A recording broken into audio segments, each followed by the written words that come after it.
pit is where the halyards and the majority of the control lines on the boat are led. The person in the pit is responsible for adjusting the halyards, spinnaker pole settings, and some sail settings, as well as organizing the boat's interior and retrieving and stowing sails. The person in the pit works directly with the bowman, mastman, and trimmers to effect maneuvers, sail changes, and sail trim. Working the pit requires fast hands and well-coordinated thinking. Being a lightweight and understanding sail trim and the bow helps too. The pit must be well organized before going racing. Stow the heaviest items as low as possible, ideally above the keel. Place the sails on the floorboards in order of their intended use. And store important items such as spare sheets close to the companionway for easy retrieval. It's also important to check that all spinnakers are race packed.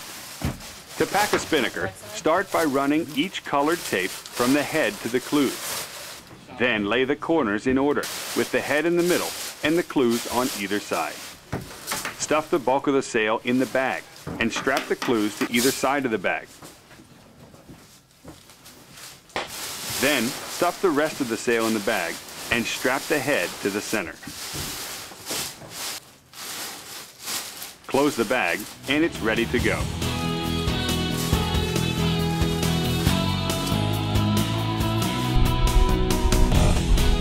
Finally, organize all control lines and halyards to make sure they're ready to run free.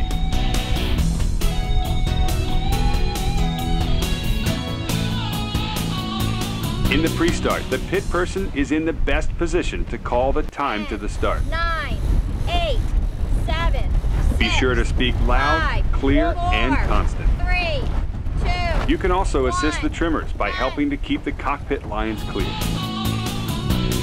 Upwind, you are the most likely person to come off the rail to adjust settings such as the vang, outhaul, or jib halyard. Always be sure to leave the jib halyard on the winch and the handle facing inboard so the halyard tension can easily be adjusted upwind. Before you leave the rail, make sure to check with the back of the boat first.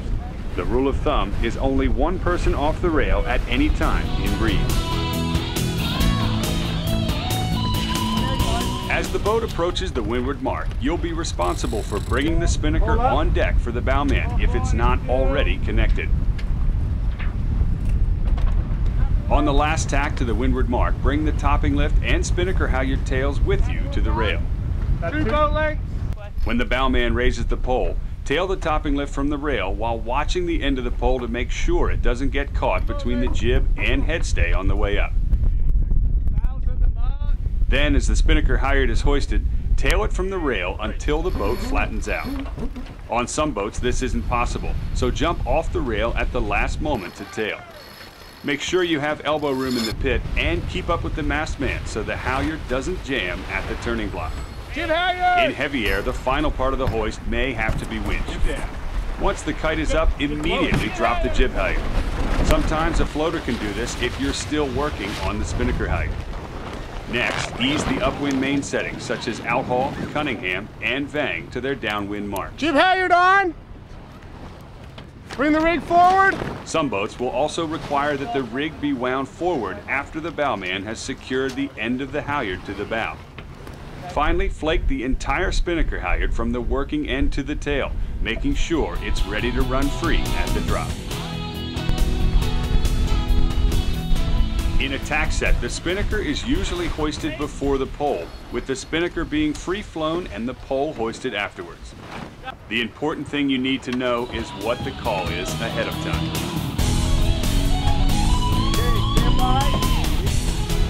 In a jibe set, the action is very quick, so you'll need an extra set of hands to tail the topping lift while you hoist the spinnaker through the jibe. If you're on your own, raise the topping lift as soon as you finish hoisting the spinnaker. Then drop the jib and flake the spinnaker halyard. Hold the guy. Downwind, there are usually 3 ongoing jobs for the pit. Monitoring and adjusting the pole height, assisting the spinnaker trimmer by grinding the sheet from the cabin top winch, and adjusting the main outhaul, Cunningham, and vang while always being prepared for a jibe. Okay, here we go. For a dip pole jibe, drop the outboard end of the pole to the bowman when the trip is called. The topping lift should be clearly marked at the deck for how far to lower the pole to clear the headstay. Once the guy is made, pull the outboard end of the pole back up before the pole is square. In light air, the pole should be lower coming out of the jibe than going in. Okay, jibing. In an end-for-end jibe, the pole height needs to be low enough for the bowman to handle it. And if your boat has them, ease the old twing and pull on the new one as the boat jibes. Then raise the pole again if necessary. For a windward drop, raise the jib, then lower the pole. Watch to see that the bowman has the pole secured and is ready for the drop.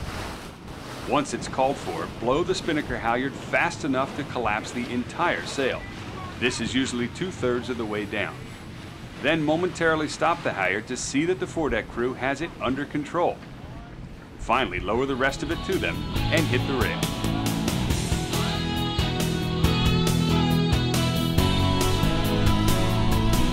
In a lure drop, the pole is left up until after the spinnaker is dropped.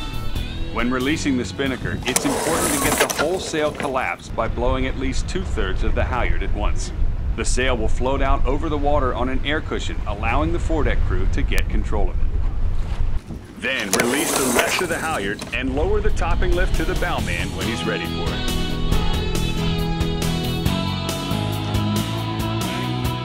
For a jibe drop, the jib will be raised on the port side. You may need to set up the jib halyard on the starboard cabin top winch to tension it. Then clear the winch and lower the pole to the bowman. As the boat jibes, drop the entire halyard to the foredeck crew, but monitor the drop. When done properly, the spinnaker should blow into the jib and scoop right down to the foredeck. When it looks like the drop is under control, head to the rail.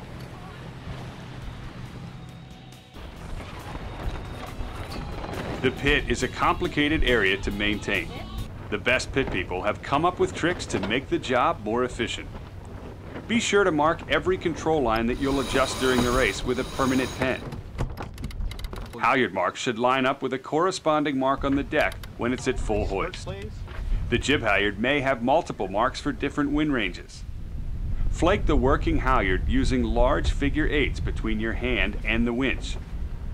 Once it's coiled, drop it in a clear space below with the tail at the bottom and the working end on top so it can run free. Store the changing sheet in the companionway with a slip knot so it can quickly be retrieved from on deck. You may also be responsible for repacking the spinnaker on the upwind lay. The quick method for packing a spinnaker is to start by running the foot of the sail and throw the clews to either side of you. Then sit on the open spinnaker bag and find the center seam of the sail. Work your way quickly through the sail, throwing any green or red luff tapes to the side with its corresponding clue color. When you reach the head, secure it to the sail bag with the center Velcro tab and stuff each side of the spinnaker into each side of the bag. Lastly, secure the clues and close the bag. Bring it up, Ricky. Now it's ready for the next hoist. The most important thing to remember as the pit person is to keep it organized and stay in tune with the foredeck crew.